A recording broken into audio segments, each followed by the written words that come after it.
So, once again, I welcome you in my YouTube channel. Today, we will see part number 2 of the COP and Anthem 12th English New Syllabus. In the first video, we saw that Soapy decided his plans to go into the jail, but he failed in first attempt as well as second attempt too. So he thought to do next plan. आपण पहिल्या व्हिडिओमध्ये पाहिलंय सोपीने जेलमध्ये जाण्याचे 2 वेळेस प्रयत्न केलेत, परंतु त्याला त्याच्यात यश मिळालं नाही. तो दोघही प्लॅनमध्ये फेल झाला आणि म्हणून आता त्याने तिसरा प्लॅन केलेला आहे. Soapy decided to do third plan. There was a hotel for the common people on the other side of the road. There was no problem in going there. He wanted to take full meal. Whatever the items he liked, he wanted to take that items. He went into the hotel. He ate like soup, beef stick, flapjacks, donuts and pie. Then he called the waiter and told him that he didn't have money. Call the police and not to wait for a decent man. The waiter said, "You don't need police." 2 waiters came and picked him up and threw him on the road. Once again his dream of going to jail did not come true. Soapy's third plan also failed. सोपीने एक तिसरा छान plan केलेला होता. त्याच्या हिशोबाने रस्त्याच्या दुसऱ्या बाजूला एक मध्यमवर्गीयांसाठी हॉटेल होती. त्या हॉटेलमध्ये जाण्यासाठी कुठली अडचण निर्माण होणार नव्हती, कारण सर्वसामान्य लोक त्या हॉटेलमध्ये ये जा करत होती. म्हणून सहजासहजी याला त्या हॉटेलमध्ये प्रवेश मिळणार होता. त्याने असं ठरवलं तिथं जायचं. तिथं गेल्यानंतर सूप, बीफ स्टिक, फ्लॅपजॅक्स, डोनट्स, पाय अशा प्रकारचे पदार्थ खायचेत. पोटभर जेवण करायचं. त्यानंतर वेटरला बोलवायचं. वेटरला बोलावून सांगायचं की माझ्याकडे पैसे नाहीत, पोलिसांना बोलव, आणि मग त्याचं काम पूर्ण होणार होतं. ठरल्याप्रमाणे तो आत गेला. त्याने पोटभर जेवणही केलं. नंतर त्याने वेटरला बोलावलं आणि सांगितलं की माझ्याकडे पैसे नाहीत, जा लवकर पोलिसांना बोलव, माझ्यासारख्या सभ्य माणसाला इथे वाट पाहत बसायला लावू नको. वेटर थोडा आश्चर्यचकितच झाला आणि वेटर त्याला संतापात म्हटला, तुला पोलिसांची गरज नाही. त्याने अजून एक वेटरला बोलवलं. दोघी वेटरने त्याला रस्त्यावर उचलून फेकून दिलं. म्हणजे पुन्हा त्याने जे काही ठरवलेलं होतं ते पूर्ण झालं नाही आणि तो तिसऱ्याही प्लॅनमध्ये अयशस्वी झालेला आपल्याला दिसतो आहे. सोपीचा पुढचा प्लॅन, चौथा plan. In the next plan, Sophie went near a theater. He behaved like a drunken man, screaming, dancing. Everyone saw him. Policemen also saw him. Policeman told the other man. All college students were celebrating. They made noise, but they were not harmful. They had, it means policemen, they had orders from their superiors. Ignore them.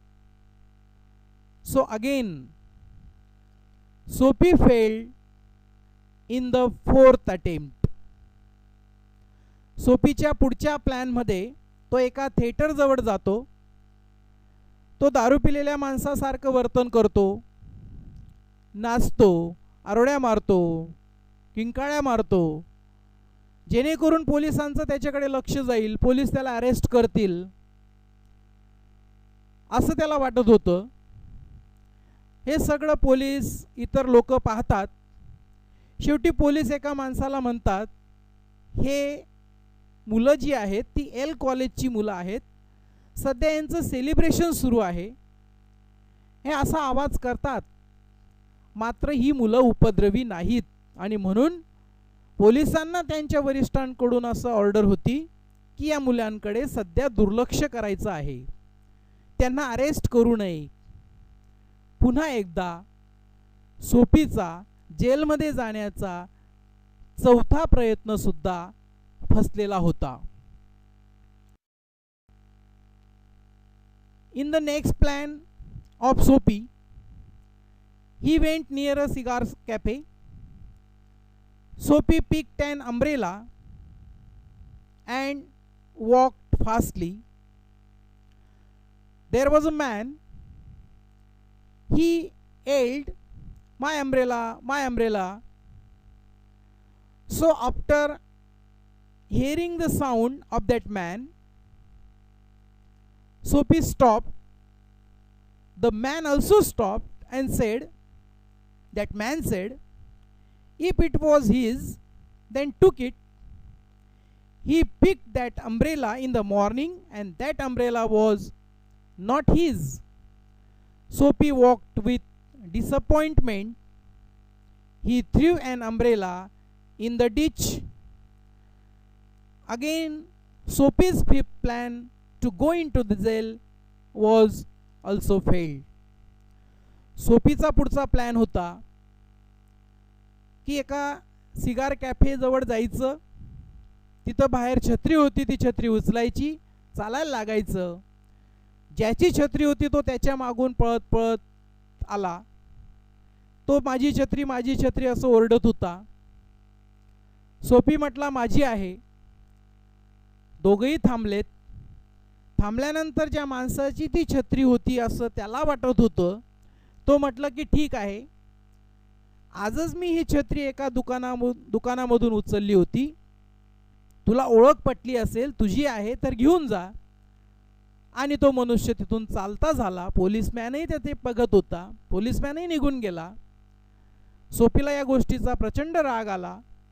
Sophie अगदी निराश होऊन, हताश होऊन त्या रस्त्याने पुढे चालत जात होता आणि जाता जाता त्याने ती छत्री एका खड्ड्यामध्ये फेकून दिली. म्हणजे इथं सोफीचा पाचवा प्लॅन देखील फसला. नियतीचा खेळ कसा असतो ते आपण या स्टोरीमधून पाहत आहोत. As he was about to make his next plan, his attention was drawn to the church. The moon was in the sky. Sweet music was heard from the church. It was a Sabbath day. Seeing all this environment, he thought of becoming a good, honest man. The next day, he would go to the city to find a job as a driver. he would live a good life. At that moment, he noticed that someone had a hand on his shoulder. He looked back and saw that it was the police. The police asked him what he was doing. Soapy said, "Nothing." The police said, "Let's go to the police station." And the next day, judge sentenced him to 3 months in prison. सोपी आता त्याचा पुढील plan करणार तेवढ्यात त्याचं लक्ष बाजूला असलेल्या चर्चकडे गेलं. चर्चच्या कंपाऊंड जवळ तो आला आणि चर्चमधून गोड असं संगीत ऐकू येत होतं. प्रार्थना सुरू होती. आकाशामध्ये चंद्र होता. तो दिवस सब्बातचा दिवस होता, ज्या दिवशी चर्चमध्ये जाऊन सगळे लोक प्रार्थना करतात. या सगळ्या वातावरणाने त्याचं मन बदललं आणि आजपर्यंत तो जे काही करत होता त्या सगळ्या वाईट विचारांमधून त्याला बाहेर येण्यासाठीचा एक विचार त्याच्या डोक्यात आला. एक चांगला प्रामाणिक माणूस होण्याचा त्याने प्रयत्न केला आणि दुसऱ्याच दिवशी शहरात जायचं. तिथे त्याच्या एका ओळखीच्या माणसाला विचारून एका ड्रायव्हरची नोकरी शोधायची आणि एक चांगल्या प्रकारचं जीवन जगायचं असं त्याने ठरवलं. तेवढ्यातच त्याच्या खांद्यावर कोणीतरी हात ठेवला आणि तो पाहतो तर काय, पोलीस होता. पोलीस म्हटला, "काय करतोस?" सोपी म्हटला, काही नाही." "चल मग पोलीस स्टेशनला." दुसऱ्या दिवशी न्यायाधीशांनी त्याला 3 महिने कैद अशी शिक्षा दिली. ही शिक्षा कोणत्या कारणावरून होती हे मात्र एक गूढच आहे. आपल्याला रायटरने या ठिकाणी सांगितलेलं नाही, पण आपल्याला हे शोधायचं आहे की कोणत्या कारणासाठी सोपीला ही शिक्षा देण्यात आलेली होती. तो तर शांतपणे उभा होता, काहीही करत नव्हता, तरीसुद्धा त्याला 3 महिन्याची जेल ही केलेली होती. या स्टोरीचं moral, although all of us do wrong things in life, there are times when we realize that we are doing is wrong. The important thing is to realize one's mistake and make efforts to be somebody in the world. As they say, better late than never. बऱ्याच वेळेस असं होतं की आपण जे काही काम करीत असतो ते चुकीचं असतं हे आपल्या लक्षातही येतं आणि आपण ते टाकून देण्याचा प्रयत्न करतो, एक चांगला माणूस बनण्याचा प्रयत्न करतो. परंतु नियतीला काही वेगळंच मान्य असतं आणि असंच सोपीच्या बाबतीत झालेलं आपण या ठिकाणी या स्टोरीमधून, द कॉप अँड अँथेम या स्टोरीमधून पाहिलं. मला आशा वाटते की आपल्याला स्टोरी समजली असेल. छान, सुंदर, समजायला सोपी अशा प्रकारची ही स्टोरी आहे, परंतु खूप मोठा मेसेज आपल्याला या स्टोरीमधून मिळतो आहे. यापुढील माझे व्हिडिओज पाहण्यासाठी आपण सबस्क्राइब बटनावर प्रेस करा, बेल आयकॉनला प्रेस करा, पर्सनलाइजवर प्रेस करून लाईक या बटनावर देखील आपण क्लिक करा. लवकरच पुढच्या व्हिडिओमध्ये भेटूयात.